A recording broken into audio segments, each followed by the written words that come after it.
ನಮಸ್ಕಾರ. ಮುಖ್ಯಾಂಶಗಳು. ರೈತರ ಸಾಲ ಮನ್ನಾ, ಮುಖ್ಯಮಂತ್ರಿ ಉತ್ತರಕ್ಕೆ ಬಿಜೆಪಿ ಅತೃಪ್ತಿ, ವಿಧಾನಸಭೆಯಲ್ಲಿ ಧರಣಿ, ಸದನದ ದಾರಿ ತಪ್ಪಿಸುವ ಪ್ರಯತ್ನ ಎಂದು ಬಿಎಸ್ ಯಡಿಯೂರಪ್ಪ ಆರೋಪ. ಸುಳ್ವಾಡಿ ವಿಷಪೂರಿತ ಪ್ರಸಾದ ಸೇವನೆ ಘಟನೆ ಸಂಬಂಧ ಪೊಲೀಸರಿಂದ 4 ಪ್ರಮುಖ ಆರೋಪಿಗಳ ಬಂಧನ. ನೀತಿ ಆಯೋಗದಿಂದ ನವಭಾರತ ನಿರ್ಮಾಣಕ್ಕೆ ರಾಷ್ಟ್ರೀಯ ಕಾರ್ಯತಂತ್ರ ದಸ್ತಾವೇಜು ಬಿಡುಗಡೆ, ಜೀವನ ಮಟ್ಟ ಸುಧಾರಣೆ, ಅರ್ಥವ್ಯವಸ್ಥೆಯಲ್ಲಿ ಮಹಿಳೆಯರ ಪಾಲ್ಗೊಳ್ಳುವಿಕೆಗೆ ಒತ್ತು. ಹಾಗೂ ಜಮ್ಮು ಕಾಶ್ಮೀರದಲ್ಲಿ ಇಂದು ಮಧ್ಯರಾತ್ರಿಯಿಂದ ರಾಷ್ಟ್ರಪತಿ ಆಡಳಿತ ಹೇರಿಕೆ.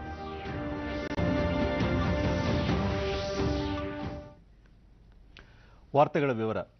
ಬರ ನಿರ್ವಹಣೆಗೆ ರಾಜ್ಯ ಸರ್ಕಾರ ಎಲ್ಲಾ ರೀತಿಯ ಕ್ರಮಗಳನ್ನು ಕೈಗೊಂಡಿದ್ದು, ಕುಡಿಯುವ ನೀರಿನ ಕಾಮಗಾರಿಗಳನ್ನು ಕೈಗೆತ್ತಿಕೊಳ್ಳಲು ನಿರ್ಲಕ್ಷ್ಯ ವಹಿಸುವ ಜಿಲ್ಲಾಧಿಕಾರಿಗಳ ವಿರುದ್ಧ ಕಠಿಣ ಕ್ರಮ ಕೈಗೊಳ್ಳಲಾಗುವುದು ಎಂದು ಮುಖ್ಯಮಂತ್ರಿ ಎಚ್.ಡಿ. ಕುಮಾರಸ್ವಾಮಿ ವಿಧಾನಸಭೆಯಲ್ಲಿಂದು ಎಚ್ಚರಿಕೆ ನೀಡಿದ್ದಾರೆ. ಬರ ಪರಿಸ್ಥಿತಿ ಕುರಿತು ಕಳೆದ 1 ವಾರದಿಂದ ಸದನದಲ್ಲಿ ನಡೆದ ಚರ್ಚೆಗೆ ಇಂದು ಸುದೀರ್ಘ ಉತ್ತರ ನೀಡಿದ ಅವರು, ಬರ ಪರಿಸ್ಥಿತಿ ಬಗ್ಗೆ ಈಗಾಗಲೇ ಜಿಲ್ಲಾಧಿಕಾರಿಗಳು ಹಾಗೂ ಜಿಲ್ಲಾ ಪಂಚಾಯತ್ ಮುಖ್ಯ ಕಾರ್ಯನಿರ್ವಹಣಾಧಿಕಾರಿ ಅವರ ಸಭೆ ಕರೆದು ಸ್ಪಷ್ಟ ಸೂಚನೆ ನೀಡಲಾಗಿದೆ ಎಂದರು. ಸಾಲ ಮನ್ನಾ ವಿಚಾರದಲ್ಲಿ ಮುಖ್ಯಮಂತ್ರಿ ಕುಮಾರಸ್ವಾಮಿ ಮಾತನಾಡಿ, ರಾಷ್ಟ್ರೀಕೃತ ಬ್ಯಾಂಕ್ಗಳಲ್ಲಿನ ರೈತರ ಸಾಲ ಮನ್ನಾ ಬಗ್ಗೆ ಯಾವುದೇ ಅನುಮಾನ ಬೇಡ, ರೈತರ ಸಾಲ ಮನ್ನಾ ಮಾಡಲು ಸರ್ಕಾರ ಬದ್ಧವಾಗಿದೆ ಎಂದು ಹೇಳಿದರು. ಗುಳೆ ಹೋಗ್ತಕ್ಕಂಥ ತಪ್ಪಿಸಬೇಕು ಅಂತಕ್ಕಂಥ ದೃಷ್ಟಿಯಿಂದ ಈಗಾಗಲೇ ಹಲವಾರು ಸಕಾರಾತ್ಮಕವಾದಂಥ ನಿರ್ಧಾರಗಳನ್ನು ಮಾಡಿದ್ದಾರೆ ಅಂತಕ್ಕಂಥದ್ದು ಸದನದಲ್ಲಿ ಅವರೇ ಪ್ರಸ್ತಾಪ ಮಾಡಿದ್ದಾರೆ.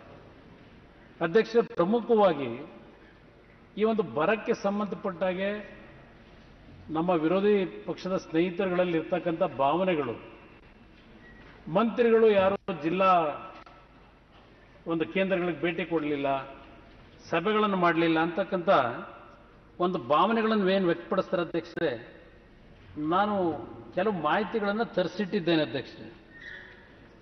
ಇವತ್ತು ಈ ಬರ ಪರಿಸ್ಥಿತಿಗೆ ಸಂಬಂಧಪಟ್ಟಾಗಿ ಜಿಲ್ಲಾ ಉಸ್ತುವಾರಿ ಸಚಿವರುಗಳು ಒಂದು 2-3 ಜಿಲ್ಲೆನಲ್ಲಿ ಸಭೆಗಳನ್ನು ಮಾಡಿಲ್ಲ. ಆದರೆ ಇನ್ನು ಉಳಿದಂಥ ಎಲ್ಲ ಸಚಿವರುಗಳು ಮತ್ತು ಜಿಲ್ಲಾ ಉಸ್ತುವಾರಿ ನಿರ್ವಹಣೆ ಮಾಡತಕ್ಕಂಥ ಕಾರ್ಯದರ್ಶಿಗಳು ಕೆಲವು ಜಿಲ್ಲೆಗಳಲ್ಲಿ 3 ಬಾರಿ 4 ಬಾರಿ ಸಭೆಗಳನ್ನು ಮಾಡಿದ್ದಾರೆ. ಪ್ರಣಾಳಿಕೆಯಲ್ಲಿ ಹೌದು, ಸಾಲ ಮನ್ನಾ ಸಂಬಂಧಪಟ್ಟಾಗೆ ನಾನು ಹೇಳಿದಂಥದ್ದು 24 ಗಂಟೆ ಅಂತ ಹೇಳಿದ್ದೇನೆ. ಇವತ್ತು ಸಾಲ ಮನ್ನಾ ಮಾಡತಕ್ಕಂಥ ನಿಟ್ಟಿನಲ್ಲಿ ಈ ಸರ್ಕಾರ ಗೊಂದಲದಲ್ಲಿದೆ, ಟೋಪಿ ಹಾಕಿದ್ದಾರೆ, ಇದೆಲ್ಲ ಹೇಳಿದ್ದಾರೆ. ನಾನು ಅದು ಯಾವುದಕ್ಕೂ ಟೀಕೆ ಮಾಡಲಿಕ್ಕೆ ಹೋಗೋದಿಲ್ಲ.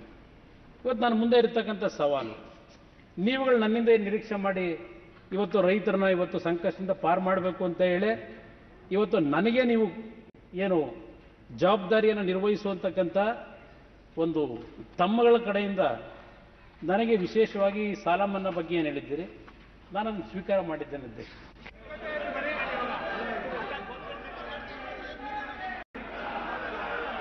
ನಮಗೆ ಬೇಕಾಗಿರೋದು ಎರಡೇ ವಿಷಯ. ಆಗ ಪ್ರತಿಪಕ್ಷ ನಾಯಕ ಬಿಎಸ್ ಯಡಿಯೂರಪ್ಪ, ಸರ್ಕಾರ ಅಧಿಕಾರಕ್ಕೆ ಬಂದಂದಿನಿಂದ ಸಾಲ ಮನ್ನಾ ಮಾಡುತ್ತೇವೆ ಎಂದು ಹೇಳುತ್ತಿದೆ, ಆದರೆ ಇದುವರೆಗೆ ಎಷ್ಟು ರೈತರ ಸಾಲ ಮನ್ನಾ ಆಗಿದೆ ಎಂಬುದರ ಬಗ್ಗೆ ನಿಖರ ಮಾಹಿತಿ ನೀಡಿ ಎಂದು ಒತ್ತಾಯಿಸಿ ಬಿಜೆಪಿ ಶಾಸಕರೊಂದಿಗೆ ಸದನದ ಬಾವಿಗಿಳಿದು ಧರಣಿ ನಡೆಸಿದರು. ರಾಷ್ಟ್ರೀಕೃತ ಬ್ಯಾಂಕ್ ಸಂಬಂಧಪಟ್ಟಂತದ್ದು ಉತ್ತರ ಕೊಡಬೇಕಲ್ಲ.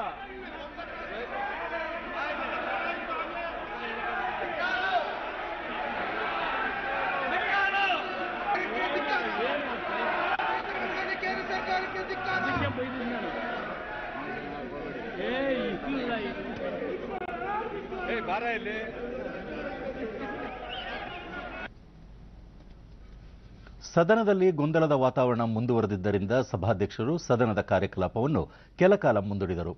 ಮತ್ತೆ ಸದನ ಸಮಾವೇಶಗೊಂಡಾಗ ಬಿಜೆಪಿ ಸದಸ್ಯರು ಧರಣಿ ಮುಂದುವರೆಸಿದರು. ಆಗ ಆಡಳಿತ ಮತ್ತು ಪ್ರತಿಪಕ್ಷಗಳ ಸದಸ್ಯರ ನಡುವೆ ಮಾತಿನ ಚಕಮಕಿ ನಡೆದಾಗ ಸಭಾಧ್ಯಕ್ಷರು ಸದನವನ್ನು ನಾಳೆಗೆ ಮುಂದೂಡಿದರು. ಮುಖ್ಯಮಂತ್ರಿ ಎಚ್.ಡಿ. ಕುಮಾರಸ್ವಾಮಿ ಸಾಲ ಮನ್ನಾ ವಿಚಾರದಲ್ಲಿ ಸದನ ಮತ್ತು ರಾಜ್ಯದ ಜನರ ದಾರಿ ತಪ್ಪಿಸುತ್ತಿದ್ದಾರೆ, ವಿರೋಧ ಪಕ್ಷದ ಧ್ವನಿ ಹತ್ತಿಕ್ಕುವ ಕೆಲಸ ಮಾಡಿದ್ದಾರೆ ಎಂದು ವಿಧಾನಸಭೆಯ ವಿರೋಧ ಪಕ್ಷದ ನಾಯಕ ಬಿಎಸ್ ಯಡಿಯೂರಪ್ಪ ಆರೋಪಿಸಿದ್ದಾರೆ. ಒಂದು ದಿವಸ ಪೂರ್ತಿ ಉತ್ತರ ಕೊಡೋದಕ್ಕೆ ಕಾಲಹರಣ ಮಾಡಿ ಸದನದ ಕಾರ್ಯಕಲಾಪ ನಡೆಸೋದಕ್ಕೆ ಇಷ್ಟದ ಇರುವಂತ ಒಂದು ಸ್ಪಷ್ಟ ಒಂದು ನಡವಳಿಕೆ. ಬೆಳಗಾವಿಯ ಸುವರ್ಣಸೌಧದಲ್ಲಿ ಸುದ್ದಿಗಾರರೊಂದಿಗೆ ಮಾತನಾಡಿದ ಅವರು, ಮುಖ್ಯಮಂತ್ರಿ ಅವರು ಮಾಡಿದ 2.5 ಸರ್ಕಾರಕ್ಕೆ ಕಲಾಪ ನಡೆಸಲು ಮನಸ್ಸಿಲ್ಲ ಎಂದು ಆಪಾದಿಸಿದರು. ಕರ್ನಾಟಕದ ಅಭಿವೃದ್ಧಿ ಆಗಿಲ್ಲ, ಆ ಬಗ್ಗೆ ನೀರಾವರಿ ಬಗ್ಗೆ ಚರ್ಚೆ ಆಗಬೇಕು ಅಂತೇಳಿ ನಾವು ಎಲ್ಲ ರೀತಿಯ ಸಹಕಾರವನ್ನು ಕೊಡ್ತಾ ಇದ್ರು ಸಹ ಉದ್ದೇಶಪೂರ್ವಕವಾಗಿ ಈ ರೀತಿಯ ನಡವಳಿಕೆ ಮಾಡಿದ್ದಾರೆ. ಇವತ್ತು ತಮಗೆ ಸಾಲ ಮನ್ನಾ ಮಾಡಿ ಬಿಜೆಪಿ ಹಿರಿಯ ಮುಖಂಡ ಜಗದೀಶ್ ಶೆಟ್ಟರ್ ಪ್ರತಿಪಕ್ಷಗಳಿಗೆ ಸರ್ಕಾರ ಅಪಮಾನ ಮಾಡುವ ಕೆಲಸ ಮಾಡುತ್ತಿದೆ, ಕೂಡಲೇ ಅವರು ಬಿಜೆಪಿ ಮತ್ತು ರಾಜ್ಯದ ಜನರ ಕ್ಷಮೆ ಯಾಚಿಸಬೇಕು ಎಂದು ಒತ್ತಾಯಿಸಿದರು. ಈ ವಿಷಯವಾಗಿ ಇವತ್ತು ಪ್ರತಿಪಕ್ಷ ನಾಯಕರಿಗೆ ಅಪಮಾನವನ್ನು ಮಾಡುವಂತ ಕೆಲಸ ಮುಖ್ಯಮಂತ್ರಿ ಮಾಡಿದ್ದಾರೆ. ನಾವು ಒತ್ತಾಯ ಮಾಡ್ತೇವೆ, ಇವತ್ತು ಪ್ರತಿಪಕ್ಷ ನಾಯಕರ ಮತ್ತು ಬಿಜೆಪಿಯ ಒಂದು ಕ್ಷಮಾಪಣೆಯನ್ನ ಮುಖ್ಯಮಂತ್ರಿಗಳು ಮಾಡಬೇಕು. ಯಾವುದೇ ಶಾಸಕ ಕೆಎಸ್ ಈಶ್ವರಪ್ಪ, ಮುಖ್ಯಮಂತ್ರಿ ಕುಮಾರಸ್ವಾಮಿ ರೈತರು ಮತ್ತು ವಿರೋಧ ಪಕ್ಷದ ನಾಯಕರ ಬಗ್ಗೆ ಹಗುರವಾಗಿ ಮಾತನಾಡುತ್ತಿದ್ದಾರೆ, ಕೂಡಲೇ ಕ್ಷಮೆಯಾಚಿಸಬೇಕು ಎಂದು ಆಗ್ರಹಿಸಿದರು. ಹಗುರವಾದ ಮಾತು, ಈ ಎರಡು ಅಂಶಗಳನ್ನ ನಾವು ಧರಣಿ ಮಾಡಿದ್ವಿ. ಸಭಾಧ್ಯಕ್ಷರು ಬಿಜೆಪಿ ನಾಯಕರನ್ನೆಲ್ಲ ಕರೆದಾಗ ನಾವು ಯಡಿಯೂರಪ್ಪನವ್ರು ಕರ್ಕೊಂಡು ಹೋಗ್ಲಿಲ್ಲ ಆ ಸಭೆಗೆ, ನಾವುಗಳೇ ಹೋಗಿದ್ವಿ. ತುಂಬಾ ಸ್ಪಷ್ಟವಾಗಿ ಸಭಾಧ್ಯಕ್ಷರು ಹೇಳ್ಬಿಟ್ಟು ಬಂದಿದ್ದೇವೆ. ಒಂದು, ಯಾವತ್ತು ನೀವು ರೈತರ ಸಾಲ ಮನ್ನಾ ಮಾಡ್ತೀರಿ ಅನ್ನೋದು ಮುಖ್ಯಮಂತ್ರಿ ಘೋಷಣೆ ಮಾಡಬೇಕು. ಎರಡನೇದು, ನಮ್ಮ ವಿರೋಧ ಪಕ್ಷ ನಾಯಕರ ಬಗ್ಗೆ ಅವ್ರ ಹಗುರವಾದ ಮಾತನ್ನ ಕ್ಷಮೆ ಕೇಳಬೇಕು. ರಾಜ್ಯದ ಬರ ಪರಿಸ್ಥಿತಿ ಹಿನ್ನೆಲೆಯಲ್ಲಿ 624 ಮೇವು ಬ್ಯಾಂಕ್ಗಳನ್ನು ಹಾಗೂ 297 ಗೋಶಾಲೆಗಳನ್ನು ತೆರೆಯಲು ಉದ್ದೇಶಿಸಲಾಗಿದೆ ಎಂದು ಪಶುಸಂಗೋಪನಾ ಸಚಿವ ವೆಂಕಟರಾವ್ ನಾಡಗೌಡ ವಿಧಾನಸಭೆಗಿಂದು ತಿಳಿಸಿದ್ದಾರೆ. ರೈತರಿಂದ ಖರೀದಿ ಮಾಡಿ ಬಂಡಲ್ಗಳನ್ನು ಮಾಡಿ ಇಡೋದಕ್ಕೆ ನಾವು ಟೆಂಡರ್ಗಳನ್ನು ಕರೆದಿದ್ದೇವೆ. ನಾವು ಈ ಸಾರಿ ನಮ್ಮಲ್ಲಿ ನೀರಾವರಿ ಪ್ರದೇಶದಲ್ಲಿ ಏನು ಭತ್ತ ಕಟಾವಾಗಿದೆ ಅಲ್ಲಿ ಬರ ಪರಿಸ್ಥಿತಿ ಕುರಿತು ನಡೆದ ಚರ್ಚೆಗೆ ಉತ್ತರಿಸಿದ ಅವರು 1.29 ಕೋಟಿ ಜಾನುವಾರುಗಳಿಗೆ 4.5 ಲಕ್ಷ ಮೆಟ್ರಿಕ್ ಟನ್ ಮೇವಿನ ಅಗತ್ಯವಿದೆ. ಮೇವು ಬ್ಯಾಂಕ್ ಹಾಗೂ ಗೋಶಾಲೆ ಸೇರಿದಂತೆ ಇತರ ಅಗತ್ಯಗಳಿಗಾಗಿ 296.11 ಕೋಟಿ ರೂಪಾಯಿಗಳ ಪ್ರಸ್ತಾವನೆಯನ್ನು ಸರ್ಕಾರಕ್ಕೆ ಸಲ್ಲಿಸಲಾಗಿದೆ ಎಂದು ಹೇಳಿದರು. ಮೇವು ಸಿಗದಿದ್ದರೆ ಇತರ ಜಿಲ್ಲೆಗಳಿಂದ ಮೇವು ಖರೀದಿಸಿ ತಂದು ಶೇಖರಿಸಿಡುವಂತೆ ಜಿಲ್ಲಾಧಿಕಾರಿಗಳಿಗೆ ಸೂಚಿಸಲಾಗಿದೆ. ರಾಜ್ಯಾದ್ಯಂತ 8,11,191 ಮೇವು ಬೀಜದ ಮಿನಿ ಕಿಟ್ಗಳನ್ನು ವಿತರಿಸಲಾಗಿದೆ. ಮೇವು ಬೆಳೆಯಲು 20.66 ಕೋಟಿ ರೂಪಾಯಿ ಖರ್ಚು ಮಾಡಲಾಗುತ್ತಿದೆ ಎಂದು ತಿಳಿಸಿದರು. ಸುಮಾರು 8,11,190 ಬೀಜದ ಮಿನಿಕಟ್ಗಳನ್ನು ನಾವು ಸರಬರಾಜು ಮಾಡಿ ಸುಮಾರು 30 ಲಕ್ಷ ಟನ್ ಹಸಿರು ಮೇವನ್ನ ನಿರೀಕ್ಷೆ ಮಾಡ್ತಾ ಇದ್ದೇವೆ. ಇದು ನವೆಂಬರ್ 18ರಿಂದ ಮಾರ್ಚ್ 19ರವರೆಗೆ ಈ ಮೇವನ್ನು ಕೊಡೋದಕ್ಕೆ ಸಾಧ್ಯ ಆಗ್ತದೆ. ಇದರಲ್ಲಿ 15 ಕೋಟಿ ಹಣವನ್ನು ವಿಪತ್ತು ಪರಿಹಾರ ನಿಧಿಯಿಂದ, 4 ಕೋಟಿ ಹಣವನ್ನು ನಮ್ಮ ಇಲಾಖೆಯಿಂದ ಮತ್ತು 1.66 ಕೋಟಿ ರಾಷ್ಟ್ರೀಯ ಜಾನುವಾರು ಮಿಷನ್ ಅಡಿಯಲ್ಲಿ. ಕುಡಿಯುವ ನೀರಿನ ಸಮಸ್ಯೆ ಇರುವ 209 ಗ್ರಾಮಗಳಲ್ಲಿ 409 ಟ್ಯಾಂಕರ್ಗಳ ಮೂಲಕ ಪ್ರತಿನಿತ್ಯ ನೀರು ಸರಬರಾಜು ಮಾಡಲಾಗುತ್ತಿದೆ. ಖಾಸಗಿ ಬೋರ್ವೆಲ್ಗಳನ್ನು ಬಾಡಿಗೆಗೆ ಪಡೆದು ಕುಡಿಯುವ ನೀರಿನ ಸಮಸ್ಯೆ ನಿವಾರಿಸುವಂತೆ ಕ್ರಮ ಕೈಗೊಳ್ಳಲಾಗಿದೆ ಎಂದು ಗ್ರಾಮೀಣಾಭಿವೃದ್ಧಿ ಮತ್ತು ಪಂಚಾಯತ್ ರಾಜ್ ಖಾತೆ ಸಚಿವ ಕೃಷ್ಣ ಬೈರೇಗೌಡ ವಿಧಾನಸಭೆಯಲ್ಲಿಂದು ತಿಳಿಸಿದರು.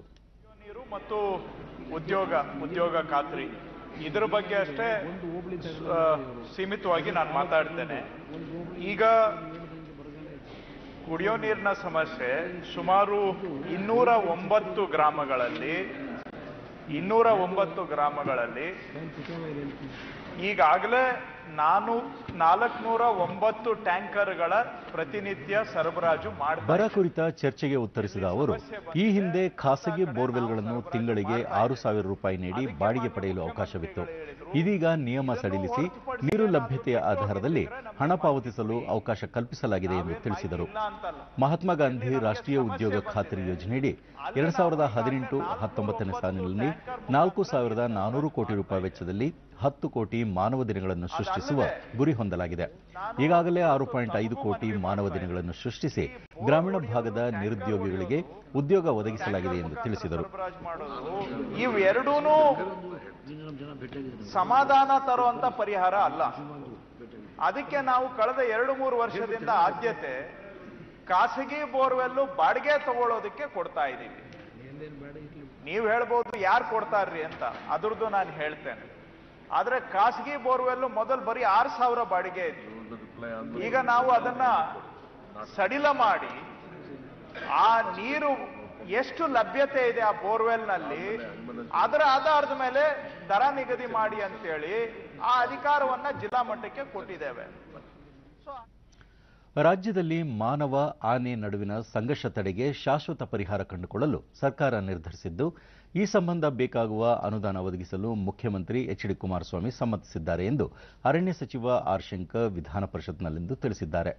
ಪ್ರಶ್ನೋತ್ತರ ಕಲಾಪದ ಅವಧಿಯಲ್ಲಿ ಎಂಕೆ ಪ್ರಾಣೇಶ್ ಕೇಳಿದ ಪ್ರಶ್ನೆಗೆ ಉತ್ತರಿಸಿದ ಸಚಿವರು, ಆನೆ ಹಾವಳಿ ತಡೆಗೆ ರೈಲ್ವೆ ಕಂಬಿ ಅಳವಡಿಕೆ, ಆನೆಗಳ ಸ್ಥಳಾಂತರ, ಕಂದಕ ತೋಡುವುದು, ಸೌರಶಕ್ತಿ ಬೇಲಿ ನಿರ್ಮಾಣ ಹಾಗೂ ಆನೆ ಕ್ಯಾಂಪ್ಗಳ ನಿರ್ಮಾಣ ಸೇರಿದಂತೆ ಕ್ರಮಗಳನ್ನು ಕೈಗೊಳ್ಳಲಾಗಿದೆ ಎಂದು ತಿಳಿಸಿದರು. ಆದರೆ ಈ ಉತ್ತರದಲ್ಲಿ ಸತ್ಯಾಸತ್ಯಗಳು ಇಲ್ವೇ ಇಲ್ಲ, ಯಾಕೆಂದ್ರೆ ನಾನು ಆ ಭಾಗದಿಂದ ಬಂದಿರೋಂಥವ್ರು. ಶಾಸಕರು ಹೇಳ್ತಕ್ಕಂಥ ನಿಟ್ಟಿನಲ್ಲಿ ಇನ್ನೂ ಅಗತ್ಯ ಕ್ರಮಗಳನ್ನ. ಆನೆ ಬುದ್ಧಿವಂತ ಜೀವಿಯಾಗಿದ್ದು ಕಾಡುಗಳು ಕಡಿಮೆಯಾಗುತ್ತಿರುವ ಹಿನ್ನೆಲೆಯಲ್ಲಿ ಅವು ಆಹಾರ ಅರಸುತ್ತಾ ಹಳ್ಳಿಗಳಿಗೆ ಬರುತ್ತಿವೆ. ಇದರಿಂದ ಸಮಸ್ಯೆ ಉಂಟಾಗಿದೆ ಎಂದು ಹೇಳಿದರು.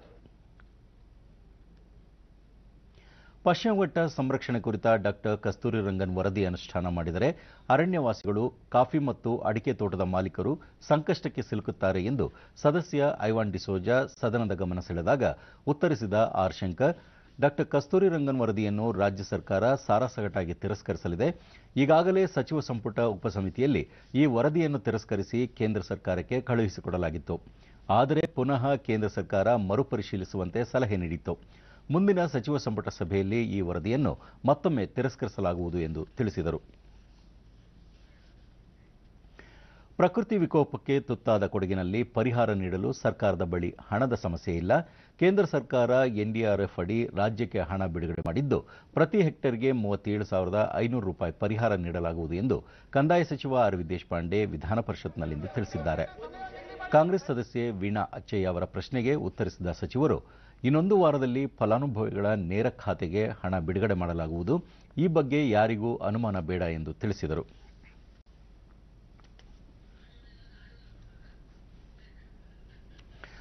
ಚಾಮರಾಜನಗರ ಜಿಲ್ಲೆಯ ಸುಳ್ವಾಡಿ ಗ್ರಾಮದ ಕಿಚ್ಚುಗುತ್ತಿ ಮಾರಮ್ಮ ದೇವಾಲಯದಲ್ಲಿ ವಿಷಪೂರಿತ ಪ್ರಸಾದ ಸೇವಿಸಿ 15 ಮಂದಿ ಮೃತಪಟ್ಟ ಘಟನೆ ಸಂಬಂಧ 4 ಪ್ರಮುಖ ಆರೋಪಿಗಳನ್ನು ಬಂಧಿಸಲಾಗಿದೆ ಎಂದು ದಕ್ಷಿಣ ವಲಯದ ಐಜಿಪಿ ಕೆ.ವಿ. ಶರತ್ ಚಂದ್ರ ಚಾಮರಾಜನಗರದಲ್ಲಿಂದು ತಿಳಿಸಿದ್ದಾರೆ.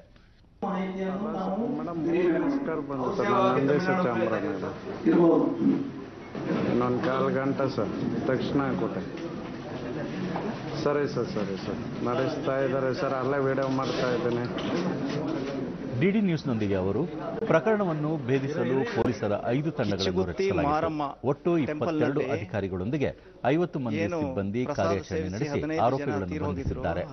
ಇದಕ್ಕೆ ಶ್ರಮಿಸಿದ ಜಿಲ್ಲಾ ಪೊಲೀಸ್ ತಂಡಕ್ಕೆ ಬಹುಮಾನ ನೀಡುವುದಾಗಿ ಪ್ರಕಟಿಸಿದರು. ಕಳೆದ 14ರಂದು ನಡೆದ ವಿಷಪೂರಿತ ಪ್ರಸಾದ ಸೇವನೆ ಘಟನೆಯಲ್ಲಿ ಕೊಳ್ಳೇಗಾಲ ಹಾಗೂ ಮೈಸೂರಿನಲ್ಲಿ ಚಿಕಿತ್ಸೆ ಪಡೆಯುತ್ತಿದ್ದ 15 ಮಂದಿ ಮೃತಪಟ್ಟು 80ಕ್ಕೂ ಅಧಿಕ ಮಂದಿ ಅಸ್ವಸ್ಥರಾಗಿದ್ದರು. ಎರಡನೇವರು ಮಾದೇಶ, ಅವನು ಈ ದೇವಸ್ಥಾನದಲ್ಲಿ ಮ್ಯಾನೇಜರ್. ಮೂರನೇವಳು ಅಂಬಿಕಾ, ಅಂದರೆ ಇವರ ಈ ಮಾದೇಶನ ಹೆಂಡತಿ. 4ನೇವನು ದೊಡ್ಡಯ್ಯ. ಏನಾಗಿದೆ, ಈ ದೇವಣ್ಣ ಬುದ್ಧಿಗೆ ಈ ಟ್ರಸ್ಟನ್ನು ಸಂಪೂರ್ಣವಾಗಿ ತನ್ನ ವಶಕ್ಕೆ ತೆಗೆದುಕೊಳ್ಳಬೇಕು ಎನ್ನುವ ಹಠಕ್ಕೆ ಬಿದ್ದ ಅವನು. ಟ್ರಸ್ಟ್ನ ಸದಸ್ಯರು ತನ್ನ ಮಾತು ಕೇಳ್ತಾ ಇಲ್ಲ, ಹೇಗಾದರೂ ಮಾಡಿ ಇವ್ರನ್ನ ಕ್ರಿಮಿನಲ್ ಪ್ರಕರಣದಲ್ಲಿ ಸಿಲುಕಿಸಬೇಕು ಅಂತ ಹೇಳಿ ಇವನು ಒಳಸಂಚು ರೂಪಿಸ್ತಾನೆ. ಇದರ ಪರಿಣಾಮವಾಗಿ ಅಂಬಿಕಾ ವಿಷದ ಬಾಟಲನ್ನು ಪ್ರೊಕ್ಯೂರ್ ಮಾಡ್ತಾಳೆ, ತರಿಸ್ಕೊಳ್ತಾಳೆ. ತನಗೆ ಪರಿಚಯವಿರುವ ತನ್ನ ಸಂಬಂಧಿ ಕೃಷಿ ಅಧಿಕಾರಿಯಿಂದಲೇ 2 ಕ್ರಿಮಿನಾಶಕ ಬಾಟಲ್ಗಳನ್ನು ತರಿಸಿ ಅದರಲ್ಲಿ 1 ಬಾಟಲ್ನ 14ನೇ ತಾರೀಕು ದೊಡ್ಡಯ್ಯನ ಕೈಯಲ್ಲಿ ಕೊಟ್ಟು ಕಳಿಸ್ತಾಳೆ. ದೊಡ್ಡಯ್ಯನಿಗೂ ಚಿನ್ನಪ್ಪಿಗೂ ಆಗೋದಿಲ್ಲ. ಚಿನ್ನಪ್ಪಿ ಒಬ್ಬ ಟ್ರಸ್ಟ್ ಮೆಂಬರು ಮತ್ತು ಮಠದಲ್ಲಿರುವ ದೇವಸ್ಥಾನದ ಸಂಪೂರ್ಣ ಆಡಳಿತವನ್ನು ಚಿನ್ನಪ್ಪಿ ನೋಡ್ಕೊಳ್ತಾ ಇದ್ದ. ಸೊ ಇದೆಲ್ಲ ಅವರು ದುರುಪಯೋಗಪಡಿಸಿಕೊಂಡು ಮತ್ತು ಜನರ ನಂಬಿಕೆಯನ್ನು ದುರುಪಯೋಗಪಡಿಸಿಕೊಂಡು ಈ ಥರ ಒಂದು ಘಟನೆ ನಡೆದಿದೆ. ದೊಡ್ಡಯ್ಯಂಗೂ ಚಿನ್ನಪ್ಪಗೆ ಏನು ದ್ವೇಷ ಇತ್ತು, ಆ ದ್ವೇಷದಿಂದ ದೊಡ್ಡಯ್ಯ ವಿಷ ಬೆರೆಸಿದ್ದಾನೆ. ಇದಕ್ಕೆ ಮಾದೇಶ ಸಾಥ್ ಕೊಟ್ಟಿದ್ದಾನೆ. ಅಡಿಗೆಯವ್ರನ್ನ ಸರಿಯಾದ ಸಮಯದಲ್ಲಿ ಆಚೆ ಹೋಗೋಕೆ ಹೇಳಿ ಇವನು ವಿಷ ಬೆರೆಸೋದ್ರಲ್ಲಿ ಸಹಾಯ ಮಾಡಿದ್ದಾನೆ. ಲೋಕಸಭೆಯಲ್ಲಿಂದು ವಿವಿಧ ಕಾರಣಗಳಿಂದ ಪದೇ ಪದೇ ಕಲಾಪಕ್ಕೆ ಅಡ್ಡಿ ಉಂಟಾದ ಹಿನ್ನೆಲೆಯಲ್ಲಿ ಸ್ಪೀಕರ್ ಸುಮಿತ್ರಾ ಮಹಾಜನ್ ಕಲಾಪವನ್ನು ನಾಳೆಗೆ ಮುಂದೂಡಿದರು. ಕಾವೇರಿ ನದಿಗೆ ಅಡ್ಡಲಾಗಿ ಅಣೆಕಟ್ಟು ನಿರ್ಮಾಣಕ್ಕೆ ಎಐಎಡಿಎಂಕೆ ಸದಸ್ಯರು ವಿರೋಧ ವ್ಯಕ್ತಪಡಿಸಿ ನಿರಂತರ ಘೋಷಣೆ ಕೂಗುತ್ತಿದ್ದರು. ರಫೇಲ್ ಸಮರ ವಿಮಾನ ಖರೀದಿ ಒಪ್ಪಂದ ಕುರಿತು ಜಂಟಿ ಸಂಸದೀಯ ಸಮಿತಿಯಿಂದ ತನಿಖೆ ನಡೆಸಬೇಕೆಂಬ ಕಾಂಗ್ರೆಸ್ ನಾಯಕ ಮಲ್ಲಿಕಾರ್ಜುನ್ ಖರ್ಗೆ ಆಗ್ರಹಕ್ಕೆ ಸರ್ಕಾರ ಮಣಿಯಲಿಲ್ಲ. ಆದರೆ ಚರ್ಚೆಗೆ ಸಿದ್ಧವಿದೆ ಎಂದು ಸಂಸದೀಯ ವ್ಯವಹಾರಗಳ ಸಚಿವ ನರೇಂದ್ರ ಸಿಂಗ್ ತೋಮರ್ ತಿಳಿಸಿದರು. ಕೆಲವು ಬಿಜೆಪಿ ಸದಸ್ಯರು ಮಧ್ಯಪ್ರದೇಶ ಮುಖ್ಯಮಂತ್ರಿ ಕಮಲ್ನಾಥ್ ಅವರ ಸ್ಥಳೀಯರಿಗೆ ಉದ್ಯೋಗ ಒದಗಿಸುವ ಉದ್ಯಮಗಳಿಗೆ ಪ್ರೋತ್ಸಾಹ ಎಂಬ ಹೇಳಿಕೆ ವಿರೋಧಿಸಿ ಘೋಷಣೆ ಕೂಗುತ್ತಿದ್ದರು.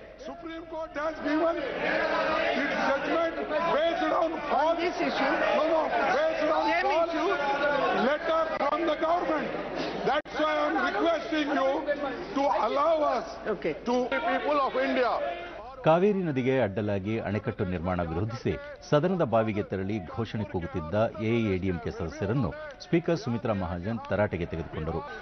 ಘೋಷಣೆ ಕೂಗುತ್ತಾ ಕಲಾಪಕ್ಕೆ ಅಡ್ಡಿಪಡಿಸುವುದರಿಂದ ಯಾವುದೇ ಪರಿಹಾರ ದೊರೆಯದು, ಅದರ ಬದಲು ಈ ಕುರಿತು ಚರ್ಚೆಗೆ ಮುಂದಾಗಬೇಕೆಂದು ಅವರು ಕಿವಿಮಾತು ಹೇಳಿದರು. ಆನಂತರವೂ ಪರಿಸ್ಥಿತಿ ತಿಳಿಯಾಗದ ಕಾರಣ ಕಲಾಪವನ್ನು ನಾಳೆಗೆ ಮುಂದೂಡಿದರು.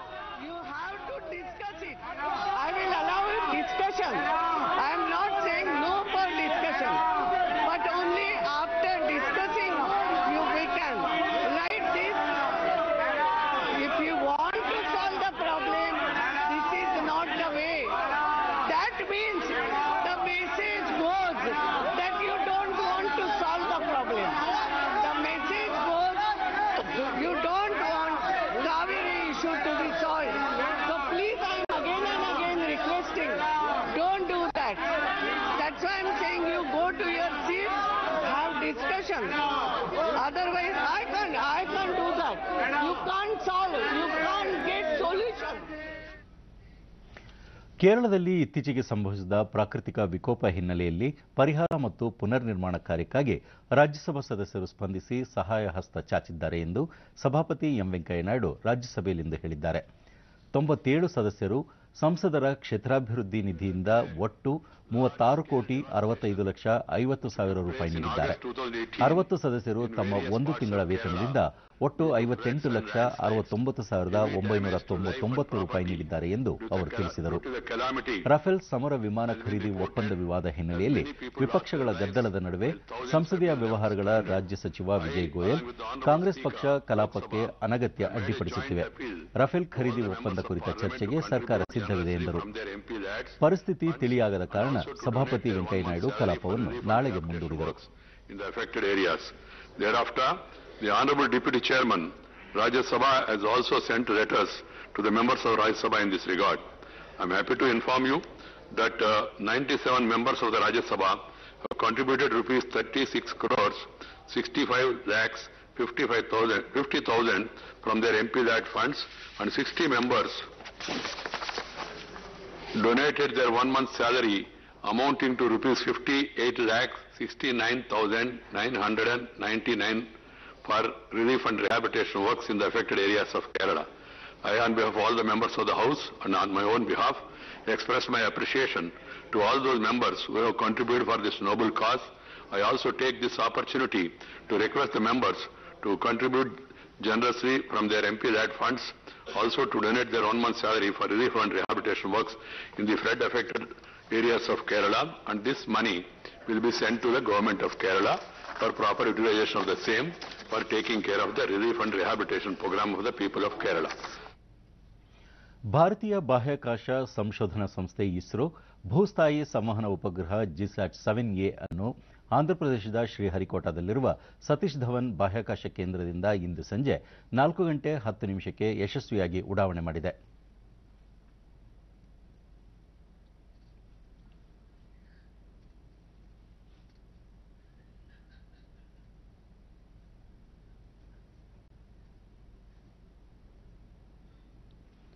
ಬಳಿಕ ಇಸ್ರೋ ಅಧ್ಯಕ್ಷ ಕೆ ಶಿವನ್, ಈ ಉಪಗ್ರಹ 8 ವರ್ಷಗಳ ಕಾಲ ಕಾರ್ಯನಿರ್ವಹಿಸಲಿದೆ. ಜಿಎಸ್ಎಲ್ವಿ F11 ವಾಹಕವು ಜಿಸ್ಯಾಟ್ 7A ಭೂಸ್ಥಾಯಿ ಸಂವಹನ ಉಪಗ್ರಹವನ್ನು ಯಶಸ್ವಿಯಾಗಿ ಕಕ್ಷೆಯೊಳಗೆ ಸೇರ್ಪಡೆಗೊಳಿಸಿದೆ. ಜಿಎಸ್ಎಲ್ವಿ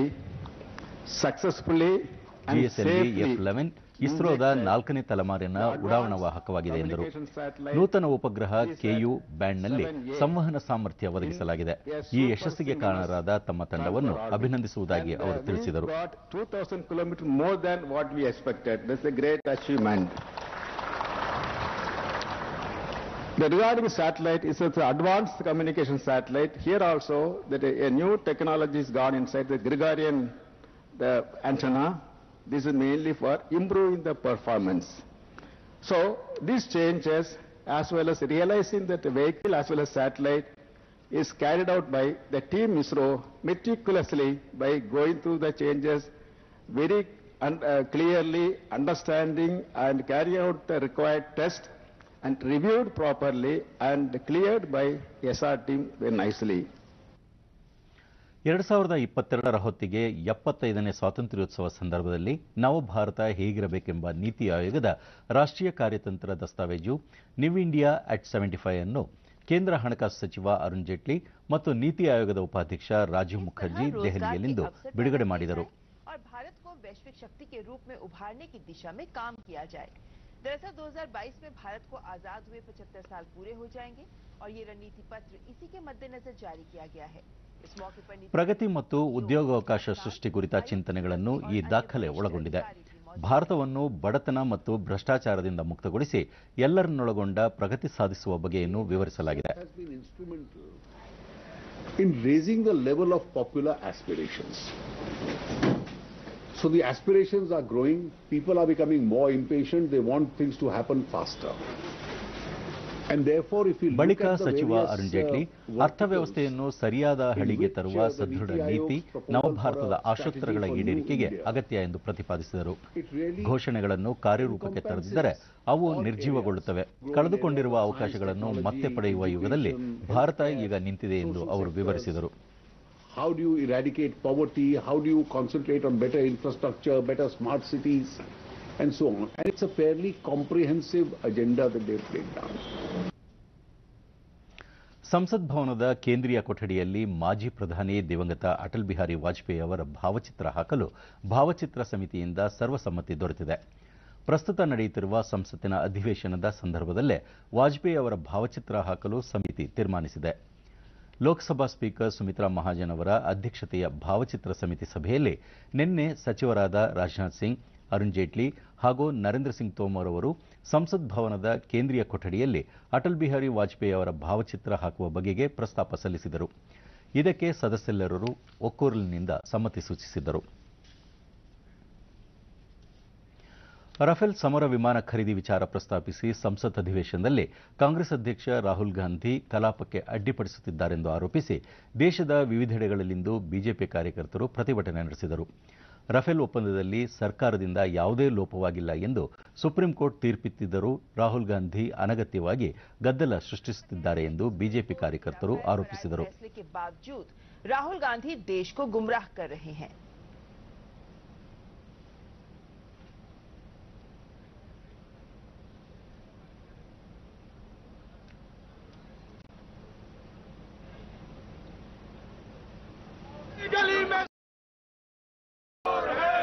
गली में जोर है, राहुल गांधी जोर है.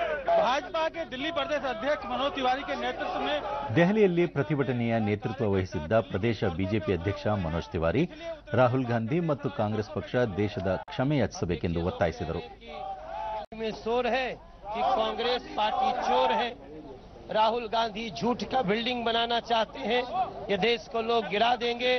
नरेंद्र मोदी जैसे ईमानदार व्यक्ति के ऊपर जो लांछन लगाए, सुप्रीम कोर्ट से जो उनको फटकार लगी है, उसके बाद हम लोग सवाल पूछना चाहते हैं कि राहुल गांधी किस कोने में छुपे हो? तुमने ऐसा झूठ बोल करके हमारे देश के यशस्वी प्रधानमंत्री को बदनाम करने का, देश को बदनाम करने का ऐसा पाप क्यों किया? सर, मुख्य मांग क्या है अब आपकी? ಭಾರತ ಮತ್ತು ದಕ್ಷಿಣ ಕೊರಿಯಾ ನಡುವಿನ ವಿಶೇಷ ಪಾಲುದಾರಿಕೆ ಕುರಿತು ದೆಹಲಿಯಲ್ಲಿಂದು ನಡೆದ 9ನೇ ಭಾರತ ಕೊರಿಯಾ ಗಣರಾಜ್ಯ ಜಂಟಿ ಆಯೋಗದ ಸಭೆಯಲ್ಲಿ ಪರಾಮರ್ಶಿಸಲಾಯಿತು. ವಿದೇಶಾಂಗ ವ್ಯವಹಾರಗಳ ಸಚಿವೆ ಸುಷ್ಮಾ ಸ್ವರಾಜ್ ಮತ್ತು ದಕ್ಷಿಣ ಕೊರಿಯಾ ವಿದೇಶಾಂಗ ವ್ಯವಹಾರಗಳ ಸಚಿವೆ ಕಾಂಗ್ ಕಿಂಗ್ ವಾ ಪರಾಮರ್ಶೆ ನಡೆಸಿದರು. ಸಭೆಯ ಬಳಿಕ ಸುಷ್ಮಾ ಸ್ವರಾಜ್ ಪ್ರಧಾನಿ ನರೇಂದ್ರ ಮೋದಿ ಅವರಿಗೆ ಸೋಲ್ ಶಾಂತಿ ಪುರಸ್ಕಾರ ನೀಡಿ ಗೌರವಿಸಿರುವುದಕ್ಕೆ ಕೊರಿಯಾದ ಜನತೆಯನ್ನು ಅಭಿನಂದಿಸುವುದಾಗಿ ತಿಳಿಸಿದರು. Progress made in the fields of defense, economic engagement, consular matters and other areas of our functional cooperation. We expressed satisfaction over the growth in the bilateral trade and investment. Mahatma ಗಾಂಧಿಯವರ 150ನೇ ಜಯಂತಿಯನ್ನು ಜಂಟಿಯಾಗಿ ಆಚರಿಸುವ ಕುರಿತು ದಕ್ಷಿಣ ಕೊರಿಯಾ ವಿದೇಶಾಂಗ ಸಚಿವರ ಜೊತೆ ಚರ್ಚಿಸಲಾಯಿತು. ರಕ್ಷಣೆ, ಆರ್ಥಿಕ ಚಟುವಟಿಕೆ ಸೇರಿದಂತೆ ವಿವಿಧ ವಲಯಗಳಲ್ಲಿನ ಸಹಕಾರ ಪ್ರಗತಿ ಕುರಿತು ಮಾತುಕತೆ ನಡೆಯಿತೆಂದು ಅವರು ವಿವರಿಸಿದರು. ಕಳೆದ 2 ವರ್ಷಗಳಲ್ಲಿ ದ್ವಿಪಕ್ಷೀಯ ವ್ಯಾಪಾರ ಮತ್ತು ಹೂಡಿಕೆ ಬಗ್ಗೆ ಎರಡೂ ದೇಶಗಳಿಗೆ ತೃಪ್ತಿಯಾಗಿದೆ. 2030ರ ಹೊತ್ತಿಗೆ $50 ಶತಕೋಟಿ ಮೊತ್ತಕ್ಕೆ ಏರಿಕೆ ಮಾಡುವ ಸಲುವಾಗಿ ಪ್ರಯತ್ನಗಳನ್ನು ಇಮ್ಮಡಿಗೊಳಿಸಬೇಕೆಂದು ನಿರ್ಧರಿಸಿರುವುದಾಗಿ ತಿಳಿಸಿದರು. ಎಲ್ಲಾ ರೂಪದ ಭಯೋತ್ಪಾದನೆ ಜಾಗತಿಕ ಪಿಡುಗಾಗಿದ್ದು, ಅದನ್ನು ಪ್ರಾದೇಶಿಕ ಮತ್ತು ಜಾಗತಿಕವಾಗಿ ಸಮನ್ವಯ ಸಾಧಿಸಿ ಎದುರಿಸಬೇಕೆಂದು ಭಾರತ ಮತ್ತು ದಕ್ಷಿಣ ಕೊರಿಯಾ ಭಾವಿಸಿದೆ ಎಂದು ಅವರು ನುಡಿದರು. Skill India, Digital India and Smart Cities. Foreign Minister Gang and I also exchanged views on regional and global issues of common interest. I conveyed to Foreign Minister Gang that India sees ROK as an indispensable partner in its Act East policy and its vision of the Indo-Pacific. To the efforts being made by President Moon to address the Korean nuclear issue and promote inter-Korean ties through dialogue and negotiation, and expressed our sincere hopes that these efforts will bear fruits. Substantial projects in trade. ದಕ್ಷಿಣ ಕೊರಿಯಾದ ವಿದೇಶಾಂಗ ವ್ಯವಹಾರಗಳ ಸಚಿವೆ Kong ಕಿಂಗ್ವಾ ರಕ್ಷಣೆ ಮತ್ತು ಕೈಗಾರಿಕಾ ವಲಯಗಳಲ್ಲಿನ ಸಹಕಾರ, ಸಾಂಸ್ಕೃತಿಕ ವಿನಿಮಯ, ವ್ಯಾಪಾರ, ಹೂಡಿಕೆ, ಮೂಲಸೌಕರ್ಯ ಯೋಜನೆ, ವಿಜ್ಞಾನ, ತಂತ್ರಜ್ಞಾನ, ಶಾಂತಿ, ಭದ್ರತೆ, ಪ್ರಾದೇಶಿಕ ಮತ್ತು ಜಾಗತಿಕ ವಲಯಗಳ ಕುರಿತು ಸಭೆಯಲ್ಲಿ ಚರ್ಚಿಸಲಾಯಿತು ಎಂದರು.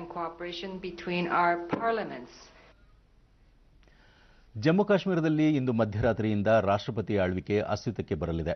ಕಳೆದ 6 ತಿಂಗಳಿಂದ ಜಮ್ಮು ಕಾಶ್ಮೀರದಲ್ಲಿದ್ದ ರಾಜ್ಯಪಾಲರ ಆಳ್ವಿಕೆ ಇಂದು ಮುಗಿಯಲಿರುವ ಹಿನ್ನೆಲೆಯಲ್ಲಿ ಕೇಂದ್ರದ ಆಡಳಿತಕ್ಕೆ ಅವಕಾಶ ಮಾಡಿಕೊಡುವ ಅಧಿಸೂಚನೆಗೆ ರಾಷ್ಟ್ರಪತಿ ರಾಮನಾಥ್ ಕೋವಿಂದ್ ಇಂದು ಅಂಕಿತ ಹಾಕಿದ್ದಾರೆ. ರಾಜ್ಯದಲ್ಲಿ ಪಿಡಿಪಿ ನೇತೃತ್ವದ ಸರ್ಕಾರಕ್ಕೆ ಕಳೆದ ಜೂನ್ನಲ್ಲಿ ಬಿಜೆಪಿ ಬೆಂಬಲ ಹಿಂತೆಗೆದುಕೊಂಡ ಹಿನ್ನೆಲೆಯಲ್ಲಿ ರಾಜಕೀಯ ಬಿಕ್ಕಟ್ಟು ಉಂಟಾಗಿತ್ತು. ಕಳೆದ ನವೆಂಬರ್ 21ರಂದು 87 ಸದಸ್ಯರ ರಾಜ್ಯ ವಿಧಾನಸಭೆಯನ್ನು ರಾಜ್ಯಪಾಲರು ವಿಸರ್ಜಿಸಿದ್ದರು.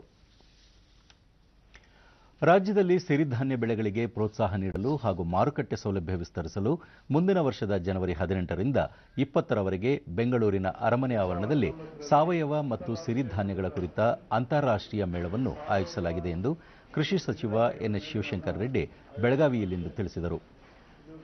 ಮೇಳದಲ್ಲಿ 400ಕ್ಕೂ ಅಧಿಕ ಪ್ರದರ್ಶನ ಮಳಿಗೆಗಳನ್ನು ತೆರೆಯಲಾಗುವುದು. ಅಮೆರಿಕ, ಫ್ರಾನ್ಸ್, ಜರ್ಮನಿ ಸೇರಿದಂತೆ ಹಲವು ವಿದೇಶಿ ಪ್ರತಿನಿಧಿಗಳು ಕೂಡ ಭಾಗವಹಿಸಲಿದ್ದಾರೆ ಎಂದು ತಿಳಿಸಿದರು. ಮೇಳದ ಹಿನ್ನೆಲೆಯಲ್ಲಿ ಪುಣೆ, ಕೊಯಮತ್ತೂರು, ದೆಹಲಿ, ಫ್ರಾನ್ಸ್ ಹಾಗೂ ದುಬೈನಲ್ಲಿ ರೋಡ್ ಶೋ ನಡೆಸಲಾಗಿದೆ. ಜನವರಿ 6ರಂದು ಬೆಂಗಳೂರಿನ ಕಬ್ಬನ್ ಪಾರ್ಕ್ನಲ್ಲಿ ಮಿಲೆಟ್ ಸ್ಮಾರ್ಟ್ ರನ್ ಎಂಬ ಓಟದ ಸ್ಪರ್ಧೆಯನ್ನು ಏರ್ಪಡಿಸಲಾಗಿದೆ ಎಂದು ತಿಳಿಸಿದರು. ರಾಜ್ಯದಲ್ಲಿ 2017-18ನೇ ಸಾಲಿನಲ್ಲಿ 30 ಲಕ್ಷ ಟನ್ ವಿವಿಧ ಸಿರಿಧಾನ್ಯಗಳು ಉತ್ಪಾದನೆಯಾಗಿವೆ. ಸಿರಿಧಾನ್ಯಗಳ ಅಭಿವೃದ್ಧಿಗಾಗಿ ರಾಜ್ಯ ಸರ್ಕಾರ 2018-19ನೇ ಸಾಲಿನಲ್ಲಿ 24 ಕೋಟಿ ರೂಪಾಯಿ ಅನುದಾನ ಹಂಚಿಕೆ ಮಾಡಿದೆ ಎಂದು ತಿಳಿಸಿದರು. ಪುಣೆ, ಕೊಯಮತ್ತೂರು, ದೆಹಲಿಯಲ್ಲೂ ಕೂಡ ರೋಡ್ ಶೋಗಳನ್ನು ಮಾಡಿದ್ದೇವೆ ಮತ್ತು ವಿದೇಶಗಳಲ್ಲಿ ಅಂದರೆ ಫ್ರಾನ್ಸಲ್ಲಿ, ದುಬೈನಲ್ಲಿ ಕೂಡ ರೋಡ್ ಶೋಗಳನ್ನು ಮಾಡಿ ಮತ್ತು ಬೆಂಗಳೂರಲ್ಲಿ ಕೂಡ 6ನೇ ತಾರೀಕು ಒಂದು ಬೆಂಗಳೂರಿನ ಕಬ್ಬನ್ ಪಾರ್ಕ್ನಲ್ಲಿ ಮಿಲೆಟ್ ಸ್ಮಾರ್ಟ್ ರನ್ ಅಂತೇಳಿ ನಾವು ಇದನ್ನು ಆಯೋಜನೆ ಮಾಡಿದ್ದೇವೆ. ಪಕ್ಷಿಗಳ ಕಲರವ ಎಲ್ಲಾ ದಿನಗಳಲ್ಲೂ ಕೇಳಲು ಸಾಧ್ಯವಿಲ್ಲ. ಹಾವೇರಿ ಜಿಲ್ಲೆಯ ಹೆಗ್ಗೇರಿ ಕೆರೆಯಲ್ಲಿ ಮಾತ್ರ ಚಳಿಗಾಲದ ಸಂದರ್ಭದಲ್ಲಿ ಆಹಾರ, ಆಶ್ರಯ ಅರಸಿ ಹಾರಿ ಬರುವ ಹಕ್ಕಿಗಳ ಇಂಚರ ಆಲಿಸಬಹುದು. ಕಂದುಬಾತು, ಪಟ್ಟೆತಲೆ ಹೆಬ್ಬಾತು, ಕ್ರೌಂಚ, ಬಿಳಿ ಕೆಂಬರಲು ಸೇರಿದಂತೆ ಅನೇಕ ಪಕ್ಷಿಗಳು ವಿದೇಶಗಳಿಂದ ವಲಸೆ ಬಂದಿವೆ. ಬಣ್ಣ ಬಣ್ಣದ ಪಕ್ಷಿಗಳನ್ನು ನೋಡಲು ಪ್ರವಾಸಿಗರು, ವನ್ಯಜೀವಿ ಛಾಯಾಚಿತ್ರಗ್ರಾಹಕರು, ಪಕ್ಷಿ ಪ್ರೇಮಿಗಳು ಹೆಗ್ಗೇರಿಗೆ ಆಗಮಿಸುತ್ತಿದ್ದಾರೆ.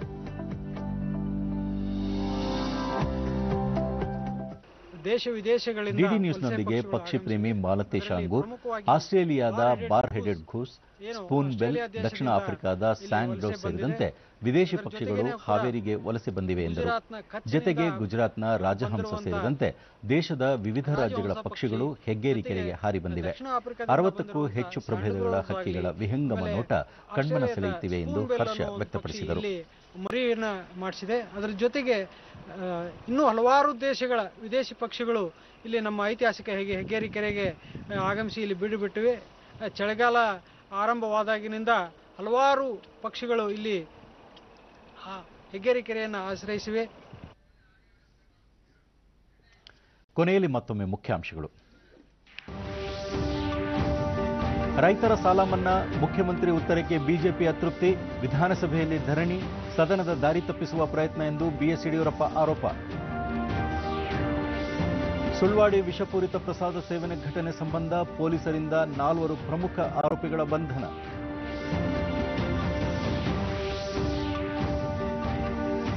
ನೀತಿ ಆಯೋಗದಿಂದ ನವಭಾರತ ನಿರ್ಮಾಣಕ್ಕೆ ರಾಷ್ಟ್ರೀಯ ಕಾರ್ಯತಂತ್ರ ದಸ್ತಾವೇಜು ಬಿಡುಗಡೆ, ಜೀವನ ಮಟ್ಟ ಸುಧಾರಣೆ, ಅರ್ಥವ್ಯವಸ್ಥೆಯಲ್ಲಿ ಮಹಿಳೆಯರ ಪಾಲ್ಗೊಳ್ಳುವಿಕೆಗೆ ಒತ್ತು. ಹಾಗೂ ಜಮ್ಮು ಕಾಶ್ಮೀರದಲ್ಲಿ ಇಂದು ಮಧ್ಯರಾತ್ರಿಯಿಂದ ರಾಷ್ಟ್ರಪತಿ ಆಡಳಿತ ಹೇರಿಕೆ.